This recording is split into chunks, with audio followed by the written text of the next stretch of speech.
The waters had disappeared, the ark had come to rest, and for the first time in centuries, Nuh stood in a world without the people he had spent his entire life trying to save. The voices that once mocked him were silent. The idols they defended were gone. The civilization they believed would last forever had become a memory. But Nuh's greatest test was not the flood, it was what came after it. Because among everything he had lost, there was one loss that remained in his heart. His son, Nuh, had called him toward the ark. He had offered him one final chance, but his son refused. And now, after the waters had settled, Nuh would turn to Allah with a question that came from the heart of a grieving father. The answer Allah gave him would reveal a truth that every parent, every family, and every believer needs to understand, because sometimes the person closest to you can choose the path furthest from Allah, and sometimes you can love someone deeply, make dua for them,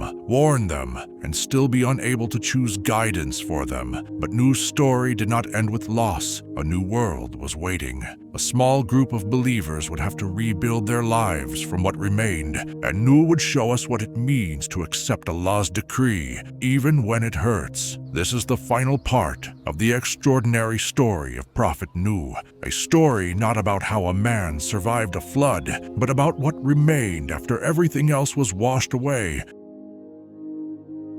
The flood was over, the waters had fallen away, and the ark had finally come to rest. But for Nuh, peace did not immediately mean relief. He had survived. The believers had survived. Yet someone he loved had not his son, the same son he had called toward the ark. The same son who had heard his father's message for years had chosen to remain outside, and now Nuh carried the weight of that loss. He turned to Allah and spoke about his son, not as a prophet demanding an exception, but as a father grieving someone he loved. And Allah's response revealed something profound. Nuh was reminded that his son was not truly among his family in the way that mattered before Allah. Because blood can connect people, but faith is what unites hearts. A righteous parent cannot guarantee the righteousness of their child. A prophet cannot force guidance upon someone he loves, and being born into a believing family does not automatically make someone a believer. Nuh had spent centuries calling his people toward Allah, yet even his own son had refused. This was painful,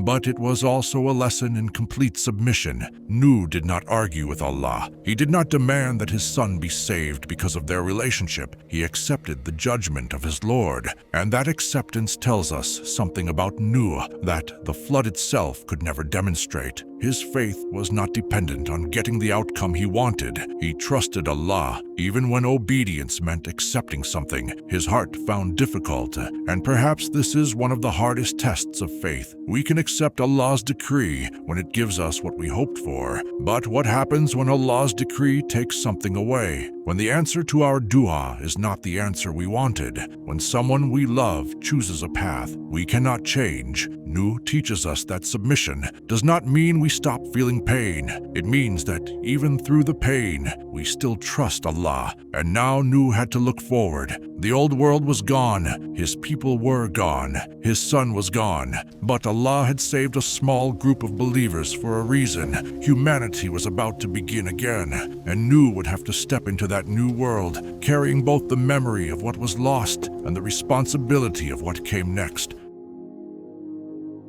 The storm was gone, but the world Nuh had known was gone with it. The believers stepped out of the ark onto land that no longer looked the same. The voices that once filled the cities had disappeared. The homes, the gatherings, the idols, everything that had once seemed permanent was gone. Only those whom Allah had saved remained, and now they faced something they had never faced before, starting again. There were no crowds waiting for them, no powerful kingdom, no familiar society to return to, just a small community standing on the earth after one of the greatest trials humanity had ever witnessed. But perhaps this was part of Allah's wisdom. The old generation had rejected the truth. Now a new generation would have the opportunity to build upon faith. The Quran tells us that Allah made the descendants of those carried with Nuh, the survivors. Humanity would continue, but this time through people who had witnessed what happens when a society turns away from its creator. And that raises an important question.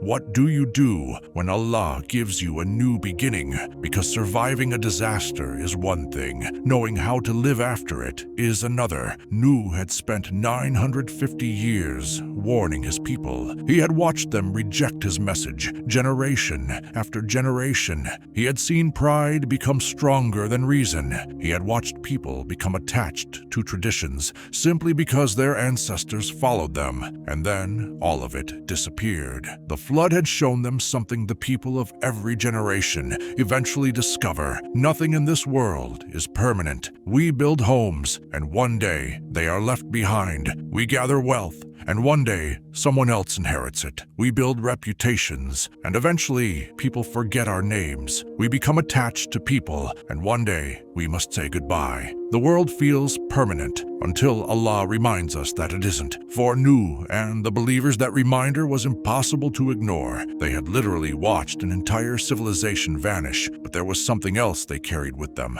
a responsibility. They were not saved simply so they could survive. They were saved so that faith could continue. The ark had carried them through the destruction, but now they had to carry the message forward. And that is where Nuh's story becomes more than a story about a flood. Because sometimes Allah brings us through something difficult, not simply to rescue us from it, but to prepare us for what comes next. A painful chapter can become the beginning of something new. A loss can change what we value. A trial can bring us closer to Allah, and a life that once seemed completely broken can become the foundation for a new beginning. Nuh had lost almost everything, but he had not lost the one thing that mattered most, his faith. And as the survivors began rebuilding their lives, the legacy of Nuh would continue far beyond his own generation. His story would be remembered, not because he lived through a flood, but because he remained faithful when almost everyone around him had forgotten Allah. And thousands of years later, his story would still carry a warning for us. Never mistake the world you see today for a world that will last forever, because everything around us can change in a single moment, but the relationship you build with Allah is what remains when everything else is gone. The survivors began rebuilding, but Nuh had something most of them did not. He carried the memory of the world that had disappeared. For 950 years, he had watched people choose their desires over the truth. He had warned them, he had pleaded with them, he had called them publicly and privately. Yet when the final test came, almost all of them were gone, and perhaps there was a question that could have remained in Nuh's heart. Was all those years of calling people toward Allah worth it? From a human perspective, it would have been easy to think otherwise. 950 years, generation after generation, and only a small number believed. But Allah never measured Nuh's success by the size of his followers, because Nuh's responsibility was never to control people's hearts. His responsibility was to deliver the message, and he did. For centuries. That is a lesson we often forget. We live in a world obsessed with results. How many people watched? How many people agreed? How many people followed? How quickly did things change? But obedience to Allah is not always measured by visible results. Sometimes you do the right thing and nothing seems to change. You make dua and the answer doesn't come when you expect it. You advise someone you love and they continue making the same mistakes. You try to become closer to Allah, but your life doesn't suddenly become easier, and you begin wondering, is any of this making a difference? Nuh's story answers that question. Yes, even when you cannot see the result, because your responsibility is obedience. The outcome belongs to Allah. Nuh did not spend 950 years calling his people because he knew they would eventually follow him. He continued because Allah had commanded him to call them. That changes everything. It means your obedience does not become valuable only when you see success. It is valuable because Allah sees it. Every prayer nobody knows you performed, every sin you walked away from when nobody was watching, every time you controlled your anger, every time you chose honesty when lying would have been easier, every time you made dua with a heart that was tired. Allah knows Nuh's life teaches us that sometimes the greatest victory is simply refusing to give up on obedience. But there was another lesson in what happened to his people. They had spent generations following what their ancestors had taught them. Their idols had become part of their identity. They had stopped questioning whether what they were doing was actually true, and that danger still exists today. We may not bow before statues, but we can still become slaves to things that take Allah's place in our hearts. Money, status, popularity, success, the approval of other people, even our own desires. Anything can become dangerous when we value it more than obedience to Allah. The people of Nuh thought their way of life would continue forever. They were wrong, and that is why the story of Nuh is not only about a civilization that was destroyed, it is about how easily human beings become attached to something temporary and forget the one who created it. The survivors had now been given a new beginning, and Nuh had a responsibility to help carry the message forward. The old world was gone, but its lesson remained, and perhaps the greatest question for the people who came after Nuh was not, how did they survive the flood? It was, would the next generation remember why they were saved? Because surviving a punishment is not enough. What matters is what you do with the life Allah gives you afterward, and that question brings us to the final lesson of Nuh's extraordinary journey. The flood had ended, the ark had come to rest, and the old world was gone. But Nuh's greatest legacy was not the ark. It was the faith that carried him through everything. For 950 years, he called his people toward Allah. They rejected him. They mocked him. Yet he never allowed their rejection to change his obedience. And perhaps that is the lesson we need most today. We live in a world where truth is often measured by popularity. If everyone believes something, we assume it must be right. But Nuh stood almost alone, and he never confused being outnumbered with being wrong.